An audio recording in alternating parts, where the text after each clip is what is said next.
Bonjour à tous, ravi de vous retrouver pour une nouvelle critique vidéo.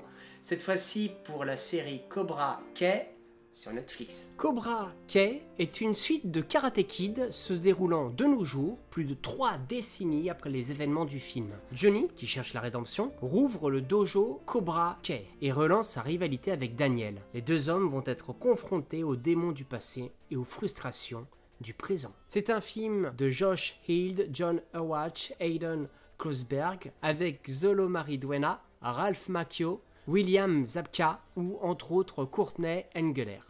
Alors, donc cette suite est, on va dire, la suite 30 ans plus tard du Karate Kid original, donc pas celui avec le fils de Will Smith.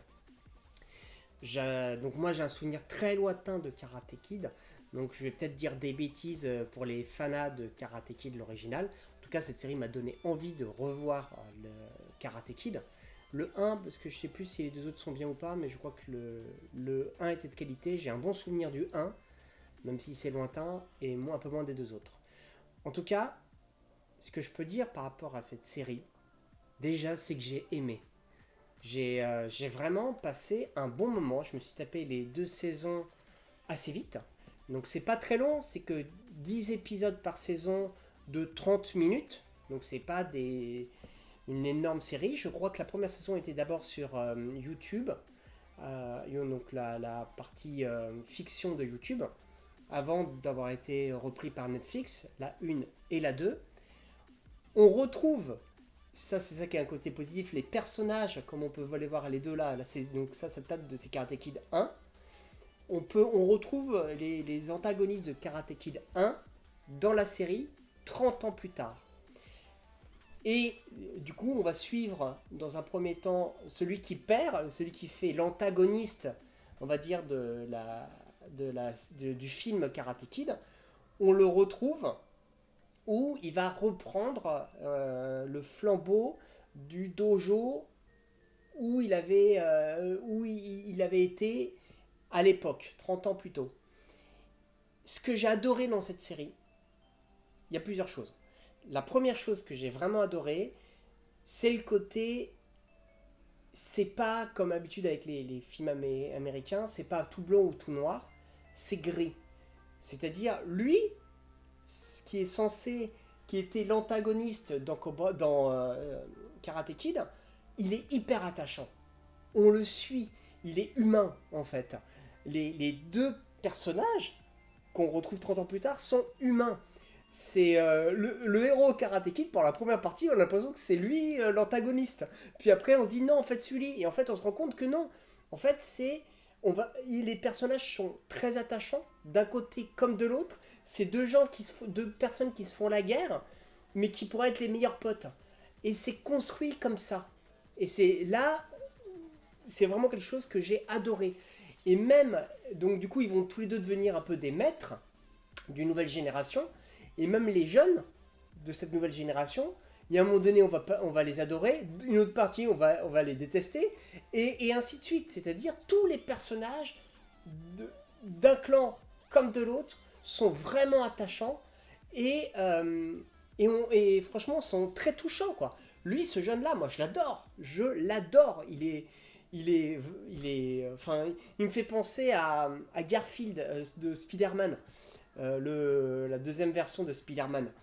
Il a un côté hyper touchant celui-là, ce personnage là. Et à un moment donné tu vas aussi le détester, tu vas te dire mais wow, qu'est-ce qui est en train de lui arriver. C'est aussi 2 clans, 2 approches du karaté qui s'opposent dans la série.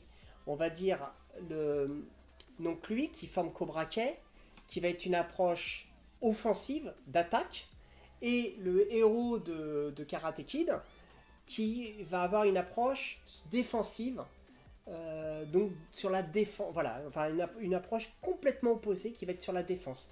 Et ça va être 2 cultures qui vont s'opposer.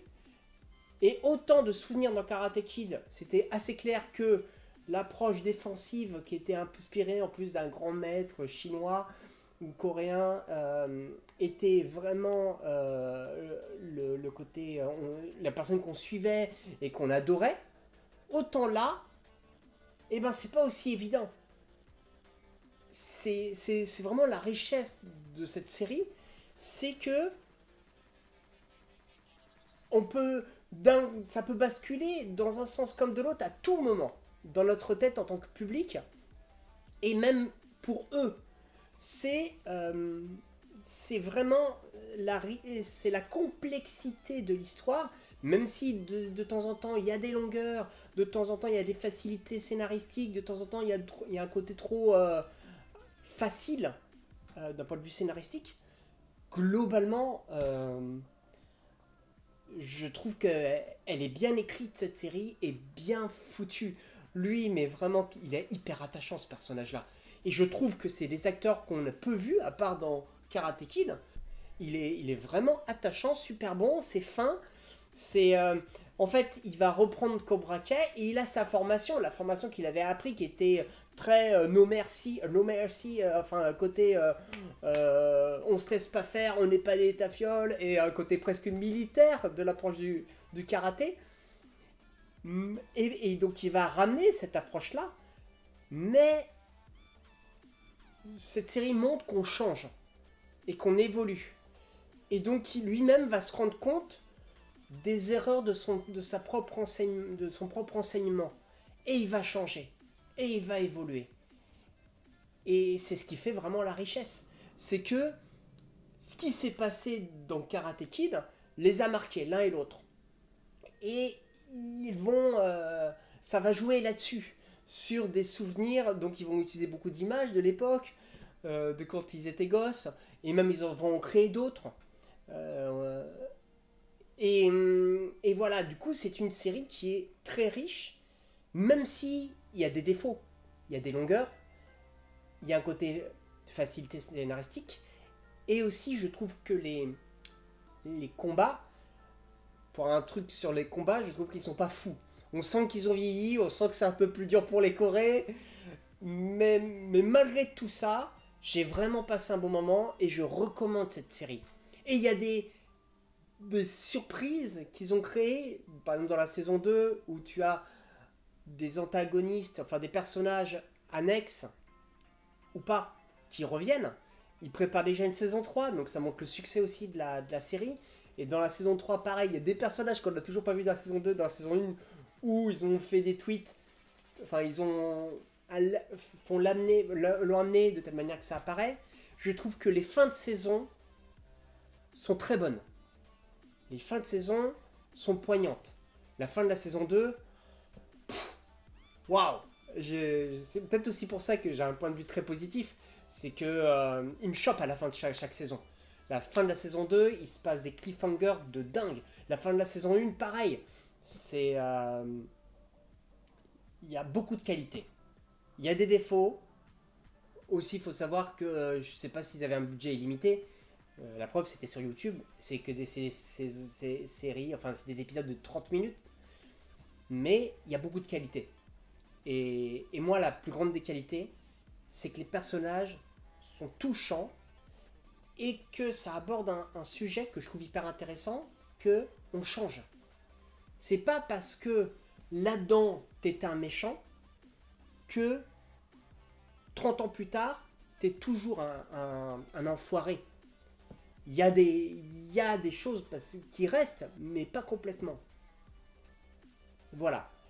Et pour toutes ces raisons, je vais donner une note de 8 sur 10 à cette série, que je vous encourage à voir. C'est pas une grande série, longue série, je veux dire. Pas grande, mais le côté long. Je trouve que, alors, j'ai pas parlé de la réal, je vais aussi en parler. J'ai dit que l'acting, j'aimais beaucoup. Que même les jeunes, je trouvais qu'ils se défendaient bien. Même si des fois, c'est un petit peu trop, des situations un petit peu trop forcées.